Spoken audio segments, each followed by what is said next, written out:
saya ingin mengajak ke orang tua untuk bersikap lebih baik dan harmoni dalam keluarga. Namun sebagai anak sulit bagi saya menyampaikan kebaikan pada orang tua sebagaimana saya menyampaikannya supaya orang tua bisa menerima nasihat tanpa harus menyinggung perasaannya. Tadi kembali ke Quran surah ke-16 ayat 125. Hal pertama yang dilakukan kepada orang tua itu bukan memberikan nasihat. Mau'izah hasanah itu nomor 2. Berdebat, diskusi dengan cara yang baik nomor 3. Nomor 1-nya hikmah. Ud'u ila sabili rabbika bil hikmah. Kalau kita ingin berdakwah kepada status sosial yang lebih tinggi di atas kita, maka sifatnya bukan memerintahkan. Awas, hati-hati ya.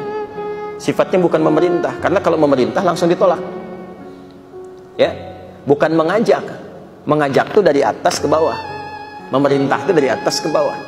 Kalau dari bawah ke atas, biasanya memberikan isyarat, memberi sinyal, menginspirasi. Maka di antara itu, turunlah kemudian konsepsi dakwah Islam dengan menggunakan konsepsi hikmah.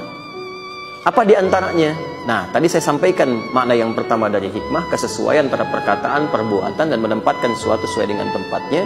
Yang kedua yang paling menarik adalah bagaimana kita bisa menyampaikan risalah dakwah dengan proporsional.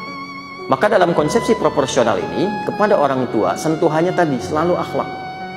Contoh misalnya, ya, orang tua ini ada yang belum konsisten sholat.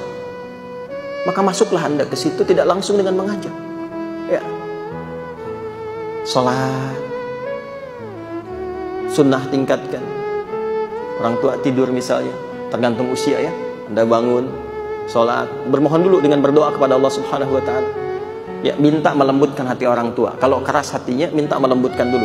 Karena biasanya sunnah di Quran itu kalau menghadapi orang-orang yang keras, nggak langsung didakwahi, tapi mohon kepada Allah melembutkan hatinya. Itu yang dicontohkan lewat kisah Musa ketika berdakwah kepada Fir'aun.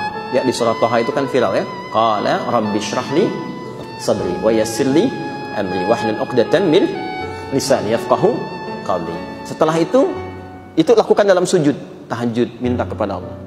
Setelah itu kemudian teruskan dengan akhlak. Ya, dengan akhlak, sikap-sikap yang baik tadi. Orang tua misalnya sering banyak diperhatikan, ditanya kabarnya, dimasakin yang baik-baik. Kalau sakit kemudian dirawat. Lakukan seperti itu. Itu yang kedua. Sampai kemudian orang tua merasakan satu perubahan.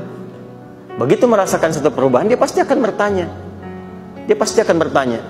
Apa yang menjadikan kamu sangat perhatian begini? Anda jawab, ucapkan terima kasih Pak, sudah merawat saya sampai sekarang. Saya tidak bisa balas baktinya.